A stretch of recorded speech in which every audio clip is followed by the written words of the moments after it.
Hey guys, welcome. In this video I will show you an example of asynchrony. Right, so we will learn about the async word and then about the await word. Okay, so crank up Visual Studio and let's make a new project here. Now this time we're going to make a project on the Windows desktop, so Windows Forms application. Click OK. Let all that code and default stuff load. There you go. So what you want to do now is make this form here much bigger so we have ample space for everything.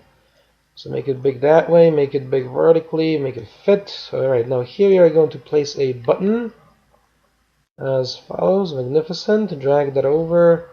Right, change the text on the button here. So right click properties and now move that over. Change the text on the button here to say get HTML, like this. This will load HTML.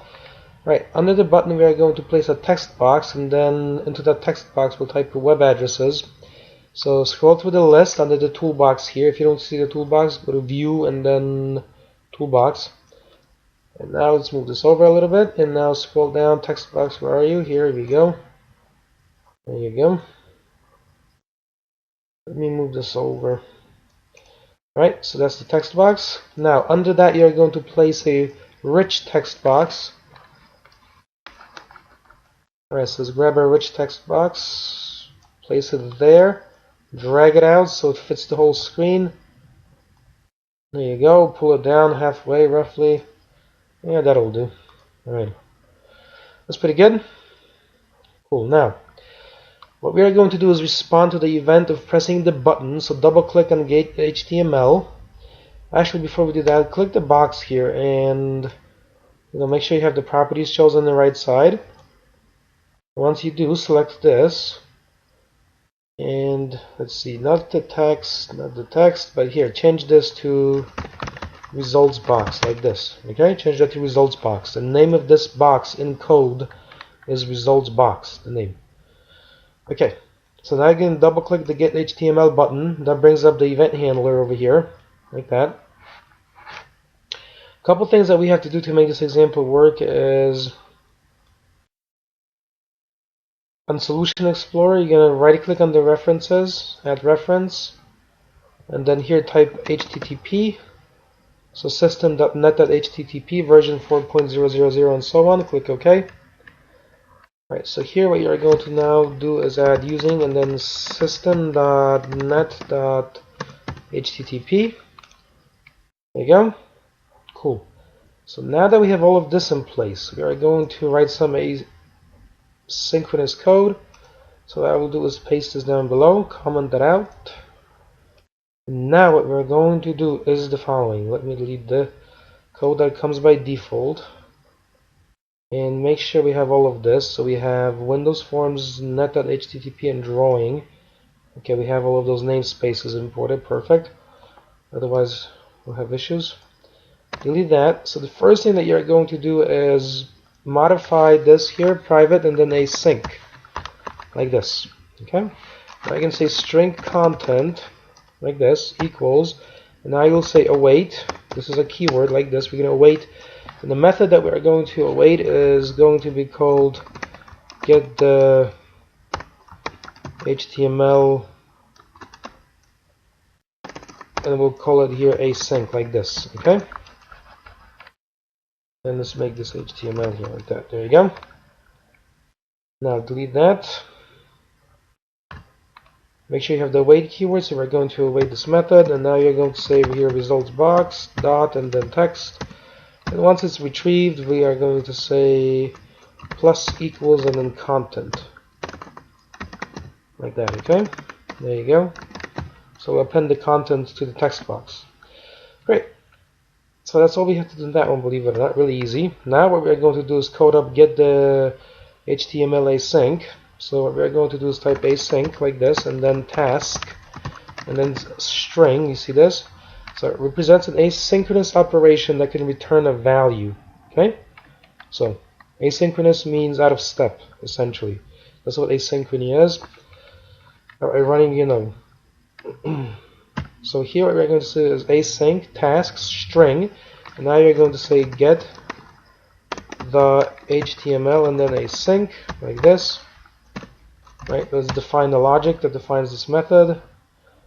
Let me delete this code. So step number 1 will be to make an HTTP client. Here you're going to say HTTP and then client equals new HTTP client, like that. Okay. Next, what you're going to say is the following. You're going to say task and then string. And now you're going to say get string task, like this. And what this is going to do is you're going to type client dot get string, and notice there are several asynchronous ones, so choose the ones that says get string async, and we're going to get the value from the text box. So type text box 1.get text, like this. So in other words, this is going to read and then get the HTML that represents a certain web page and then load it in for us. Okay, so that is that. Next, you're going to do draw stuff, right? So as this runs, we'll call a method from within get HTML async, and that method will be called draw stuff. All right. Next, you're going to say string HTML code equals, and now you're going to say await, and then get string task close out with a semicolon, and then at the end you're going to say return, and then the thing to be returned will be the HTML code, like this. Okay? Alright, now, I'm sorry, this should say await, not away. It's been a bit of a long day, there you go. Now we have to define draw stuff, so let's define draw stuff. So, we are going to say here now void and then draw stuff. Okay, so now you're going to say result box dot text equals, and now you're going to say here plus equals. You can say, for example, working, stuff is happening, right? Put an N like that, move down the line, and now you're going to say graphics and then graphics equals, and this dot create graphics, so create a graphics for this window. This dot create graphics, like this. Then you can say rectangle here, like this, RECT equals new rectangle, then 10, 300, and 200, and 200. And now within the rectangle we're going to place an ellipse and a rectangle, so now we're going to say graphics, like this, dot, and then draw ellipse. And you can draw many different things, as you can see. So, and I can say here pens dot black, for example, or blue, whatever you want to use, it doesn't matter, right? And it says rectangle, rectangle, so RECT, that's where it will be drawn. And the next one here, graphics dot draw rectangle, like that, right? Say pens dot red, so choose a color and then draw it within the rect, or the rectangle defined above. You see? All right, that will do for our purposes. Simple enough. All right, so remember the purpose is to illustrate asynchrony. Okay, give it a build. Make sure it takes. Okay, no errors, no underlining, red or any other color. Right click here and go organize usings, remove the unused ones. As you can see, many of them are not needed.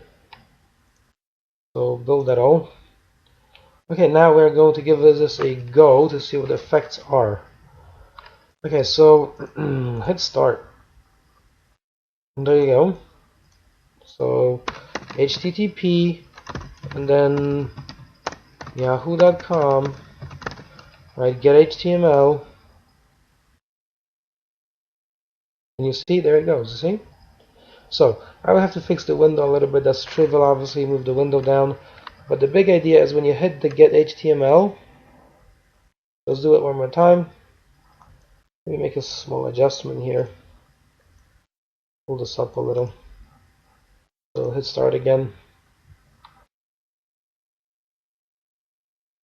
and expand it, type here HTTP and then .yahoo.com, and look very carefully. Right, when I hit get HTML, the rectangle is drawn, this is working, and then as you can see, all that information is fetched. And this is an example of asynchrony in action. There you go. Okay, let's unload this. So remember, the big idea here is you have an asynchronous event handler. Okay, when you hit the button that says await, get into HTML asynchronously, like this. There you go. So when that is called, it comes down here. Make a new client. Read the value from the text box. Return a string like this, right? And as this runs, then you draw a step. So then, the rectangle and the little circle are drawn on the screen while this runs. Lastly, once get string task here, which is this one here, right? While that's been run, that's saved into HTML code, and then the HTML is code is returned, and that then is what is shown in the rich text box. Okay. After all, as you can see, get the HTML async returns a asynchronous task. It has a string here, so that comes back to us as the content. It really is just the HTML, and that is then displayed in the text box. There you go. So this is available for you in the sidebar, and you've seen some of the basics of asynchrony implemented in C#. So this is the first code. This is the rest of the code, and this is also available in the sidebar as a PDF.